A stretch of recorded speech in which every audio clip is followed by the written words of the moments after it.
Allô, allô, long time no see! Bienvenue sur la chaîne Signée Daphné ou re-bienvenue pour une vidéo inattendue pour faire le bilan de mes lectures 2023, le Mid-Year Freakout Book Tag.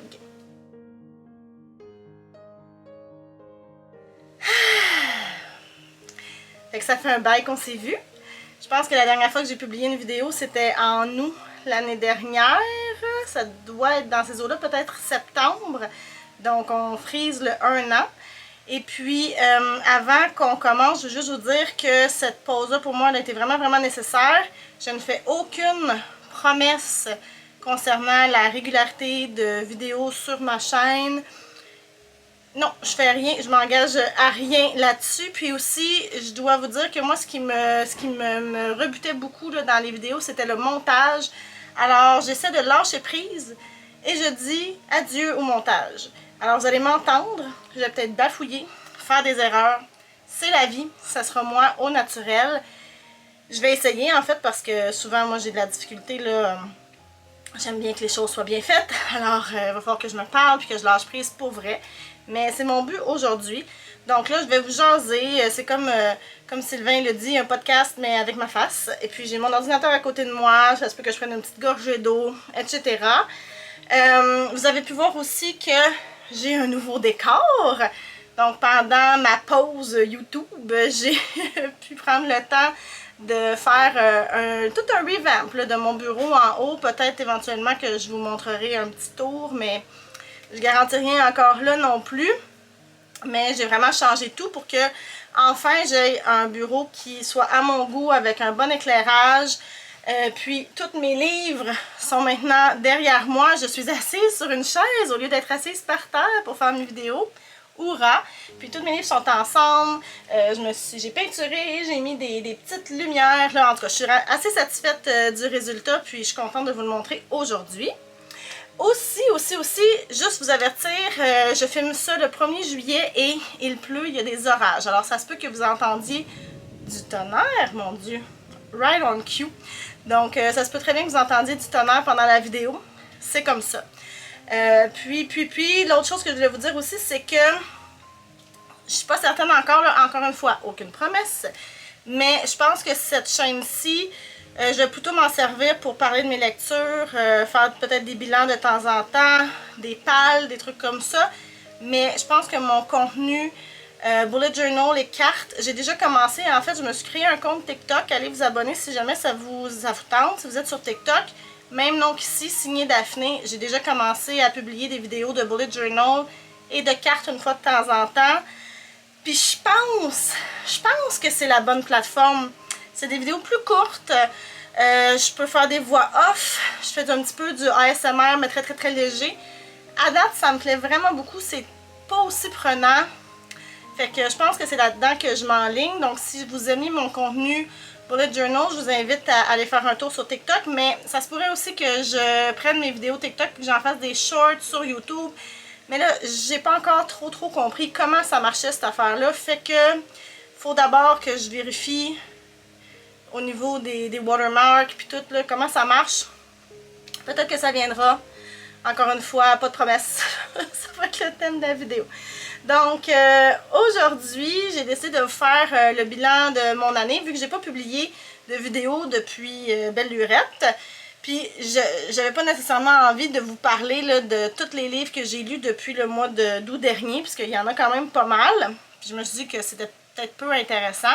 Et je me suis dit, le Mid-Year Freakout Book Tag, c'est probablement le format idéal. Alors, c'est ça que je vais faire aujourd'hui.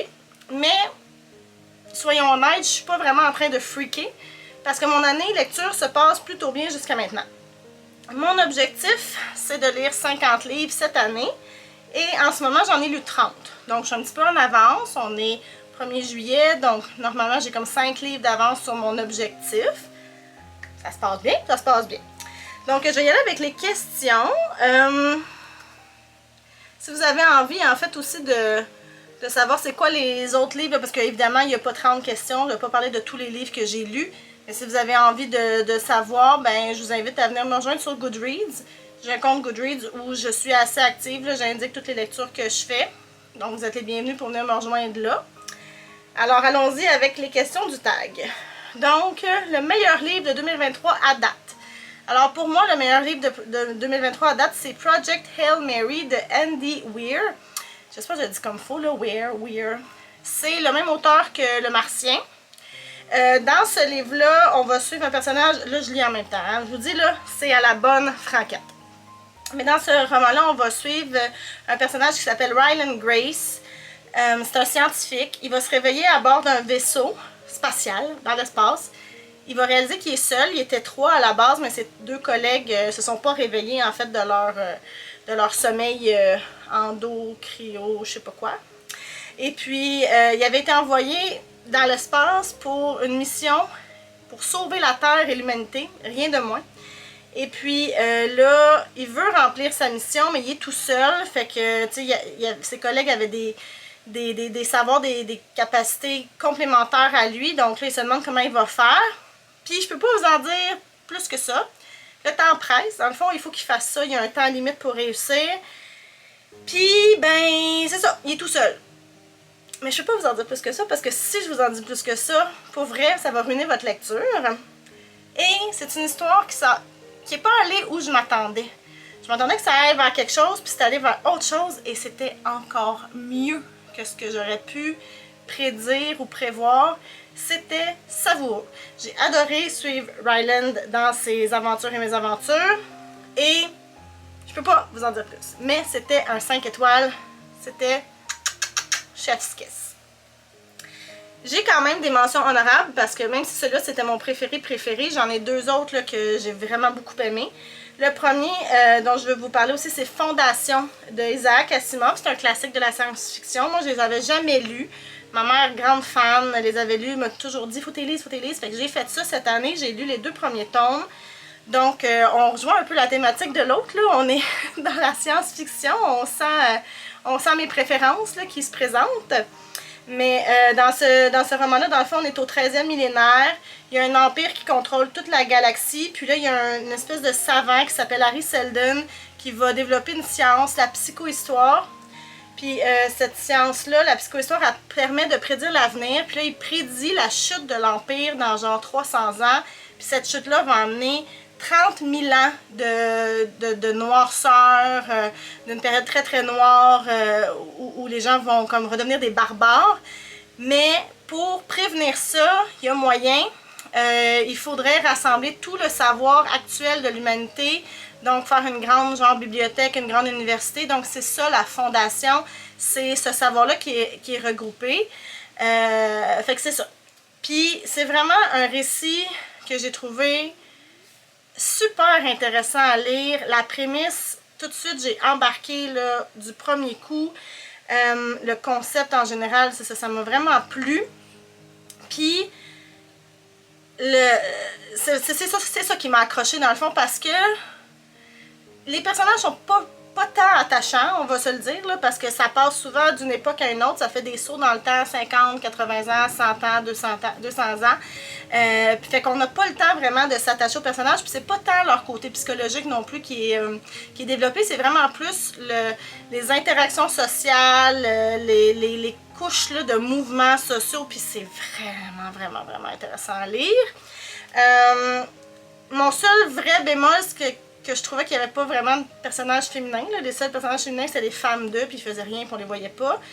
Ça trahit un peu son époque, là. Je veux dire, ça a quand même été écrit, quoi, dans les années 40, 50, je n'ai même pas regardé la date. Donc, c'est ça.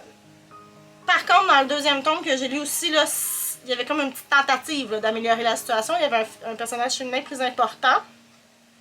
Mais ça a vraiment été une très bonne lecture pour moi, puis c'est sûr que je vais continuer le reste de la série. Sinon, j'ai aussi beaucoup aimé... Ah, mais je vous en reparle dans une autre catégorie. Parfait. 2e question du tag. Nouveauté pas encore lue, mais que tu comptes lire. Donc, ça va être Happy Place de Emily Henry. Parce que j'ai lu ses autres romans. J'ai lu 2 livres d'elle cette année. J'en avais lu un autre l'année passée. Puis à date, ça se passe toujours bien. C'est des romances, mais il y a toujours autre chose autour de la romance. Moi, je trouve que c'est vraiment contemporain. Là, les personnages sont complexes. Il n'y a pas juste l'histoire d'amour, c'est le genre de truc qui me plaît. À date, ça se passe. Ça fait que je vais continuer, hein, pourquoi pas. Sinon, la plus grosse déception. Ah! Alors là, la plus grosse déception pour moi, ça a été The It Girl de Ruth Ware. En fait, c'est tout récent, c'est cette semaine. Je l'ai abandonné. Dans ce livre-là, on suit une fille maintenant, puis aussi dans le passé. Son amie et coloc a été assassinée quand elles étaient à l'université. Puis là, maintenant, plus tard, elle est avec l'ancien copain de cette fille-là qui était aussi son ami. Puis là, ben, la personne qui a été accusée puis inculpée là, pour le meurtre décède en prison, mais il a toujours clamé que c'était pas lui. Donc là, il y a un journaliste qui vient puis qui dit « Je pense que c'est vraiment pas lui, le coupable court toujours. » Fait que là, c'est un peu ça la prémisse, mais je l'ai pas fini. Mais je suis allée voir quand même comment c'était quoi l'histoire sur internet parce que je voulais savoir c'était qui le meurtrier, voir si mon intuition était bonne. Puis finalement, j'étais quand même pas pire. Mais je l'ai pas fini parce que, ben, après à peu près un tiers du livre, j'arrivais pas à embarquer. Ça devenait une corvée à lire pour vrai. Je m'attendais vraiment à un thriller prenant, Dark Academia avec de l'ambiance puis tout ça. Puis c'était pas ça, là. Ben, pas pour moi en tout cas. Puis en plus, j'avais vu passer partout. Livre super hypé, dont on entend parler beaucoup. Puis ben pour moi, ça l'a pas fait. Qu'est-ce que vous voulez que je vous dise? J'ai trouvé que les personnages étaient pas attachants. Le back and forth entre les époques, pour moi, ça fonctionnait pas. Ça venait tout le temps couper. Ça coupait. Il y avait beaucoup de répétitions, surtout dans la partie maintenant. Puis c'est ça. Je trouvais ça... je trouvais ça ennuyant. Puis comme je m'attachais pas au personnage, ben... je m'en fichais un peu de savoir qui avait tué la fille et pourquoi. Je la trouvais vraiment insupportable. Puis je comprenais, je voyais même pas, tu sais, ils sont supposés être des meilleures amies, les deux filles. Puis je suis comme, non, j'y crois pas à votre amitié. Franchement, ça me semble être une amitié de circonstances plus que d'autres choses parce que vous êtes coloc. Fait que c'est ça. Fait que ça a été une grosse déception. Mais aussi, là, j'ai une mention honorable de déception. Oh là là. Ça me fait de la peine. Là. Vous avez même pas idée à quel point ça me fait de la peine d'être déçue de ce livre.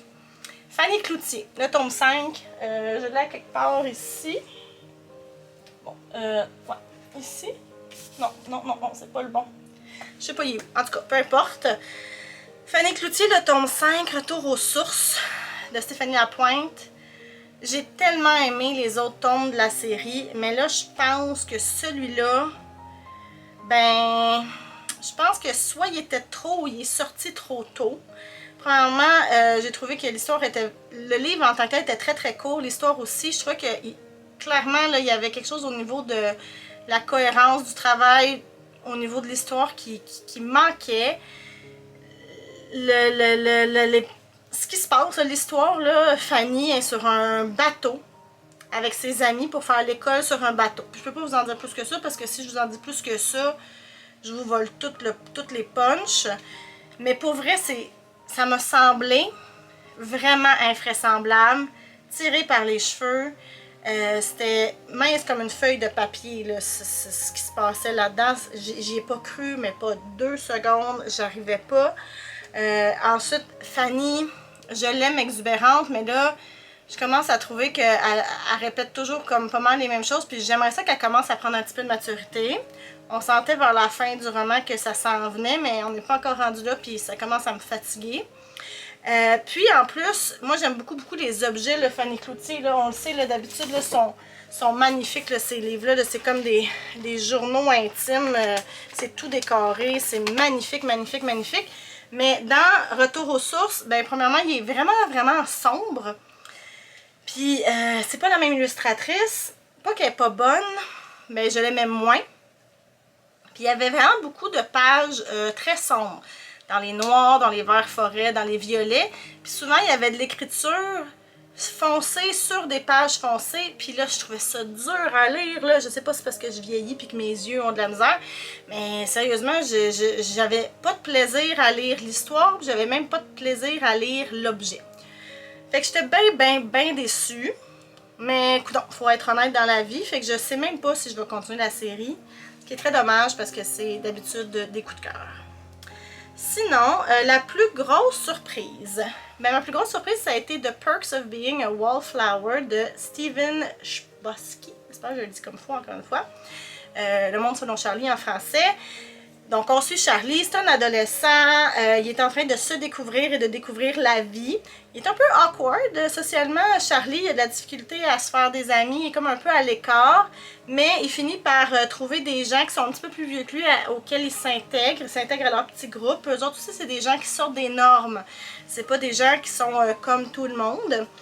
Puis il est bien dans cette gang-là, il l'accepte, puis il les aime beaucoup, puis il n'y a rien d'extraordinaire dans ce récit-là. C'est vraiment Charlie qui est un ado puis qui devient un ado plus vieux. C'est comme un coming of age, mais c'est vraiment, vraiment bon. J'ai vraiment beaucoup aimé ça. Je m'attendais à rien avec ce petit roman-là. C'est écrit sous forme épistolaire un peu parce que Charlie il écrit à quelqu'un, mais qu'on connaît pas. Puis il envoie comme des réflexions sur sa vie, c'est plein de candeur, ça se lit super bien, super vite, c'est touchant, c'est émouvant. Ah, j'ai été charmée, j'ai été vraiment vraiment charmée par Charlie et par ses amis. C'est ça, un vrai coup de cœur inattendu. Alors, hurrah pour ça. Sinon, pour ma nouvelle autrice ou mon nouvel auteur préféré, alors là, je vais vous parler de Jean-Philippe Barry-Guerrard.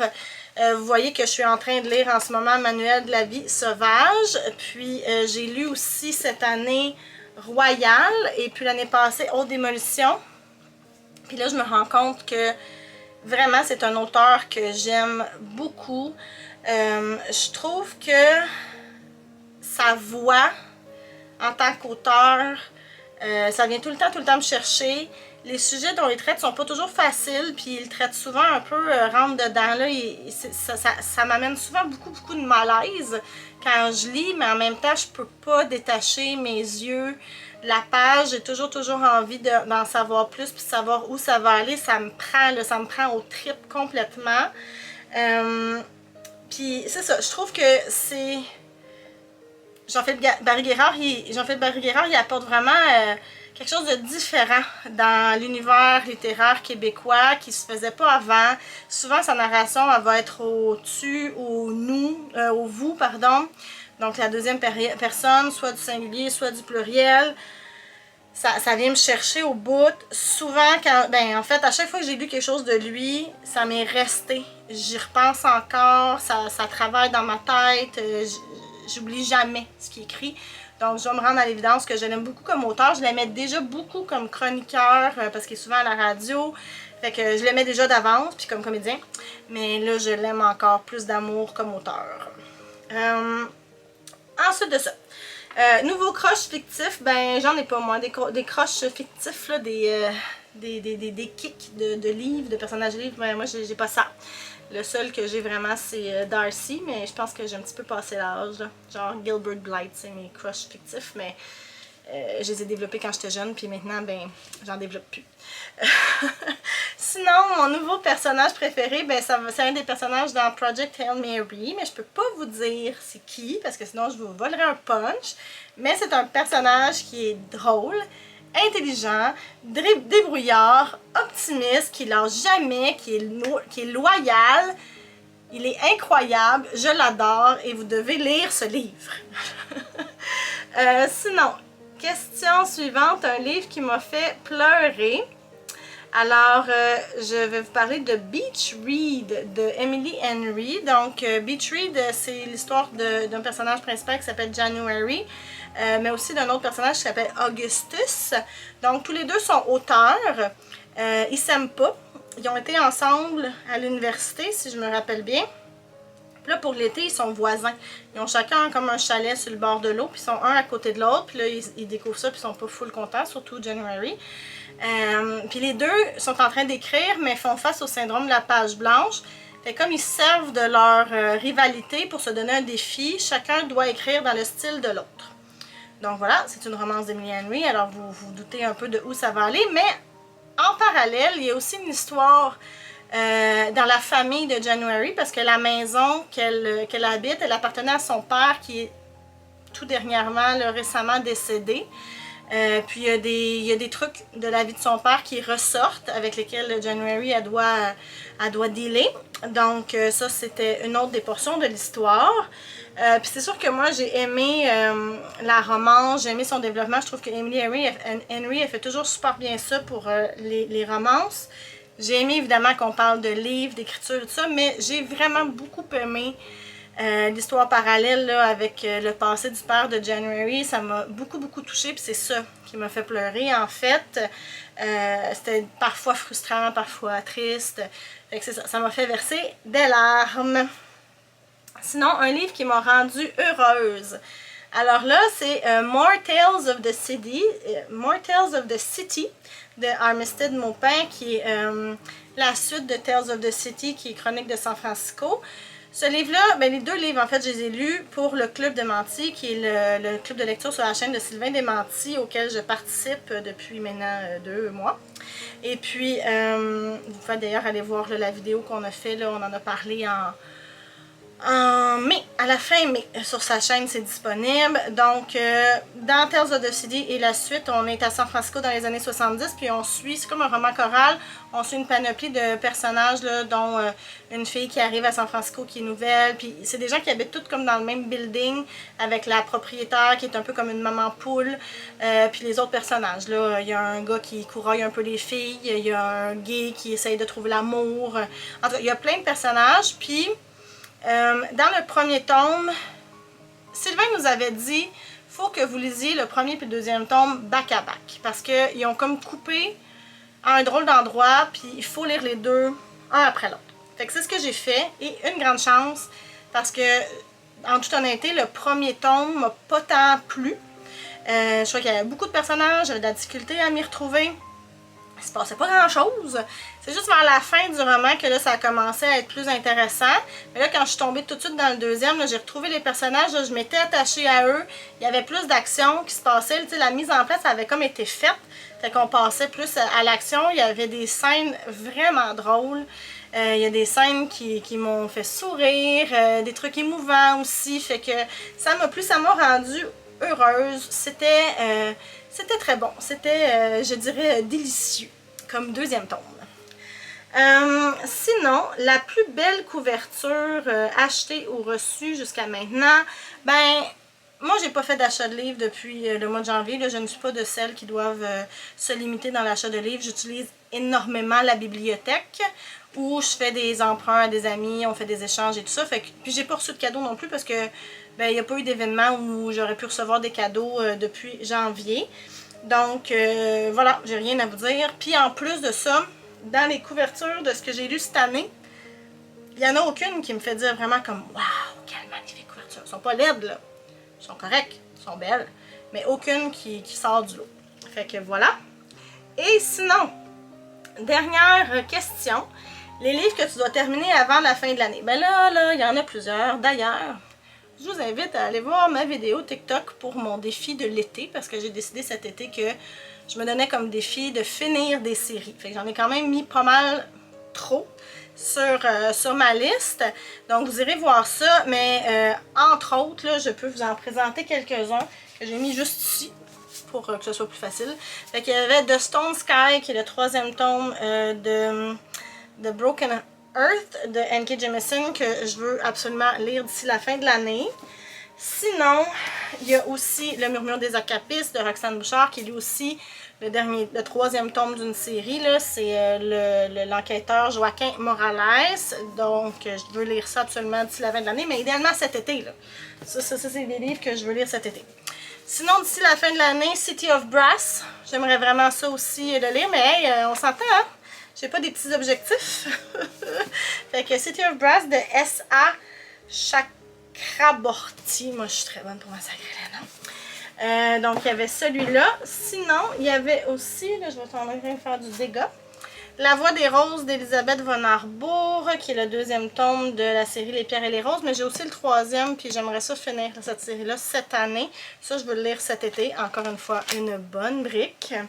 Puis sinon, un de ceux que j'ai pas chez moi, mais que ben, j'ai pas physiquement, mais je l'ai dans mon Kindle, c'est Le Prieuré de l'Orangerie de Samantha Shannon. Puis probablement que ça va être une lecture commune avec Chantal, anciennement de la Bibliothèque Jaune, mais que maintenant sa chaîne s'appelle Rêverie. Je me rappelle pas, je m'excuse Chantal, je vais mettre ici, je vais faire un petit peu de montage pour ajouter ton nom de chaîne. Mais voilà, puis probablement, en fait ce que je veux faire aussi que cette année, c'est de continuer la série de Fondation de Isaac Asimov. Fait qu'il me reste, là le prochain sur ma liste, ce serait deuxième Fondation. Donc voilà mes objectifs, mais comme je vous dis pour la fin de l'année, mais comme je vous dis pour l'été, en fait, je veux finir des séries. C'est ça mon objectif numéro 1. C'est donc ce qui met fin à cette vidéo sur le fly, mon retour sur YouTube. J'espère que ça vous a plu. Vous me direz dans les commentaires si une vidéo comme ça, sans montage, sans flafla, ça vous parle. Puis est-ce que vous aurez envie de voir sur ma chaîne, parce que j'ai aucun plan. Aucun. Puis vous me direz aussi c'est quoi que vous avez lu vous dans les derniers mois, puis qu'est-ce que vous avez prévu lire cet été et le livre que vous devez absolument lire d'ici la fin de l'année. Je vous invite à vous abonner, hein, si le cœur vous en dit. Ça fait toujours plaisir aussi de recevoir un petit pouce en l'air. Et puis, ben, je vous dis à une prochaine fois, mais je sais pas quand. Bye!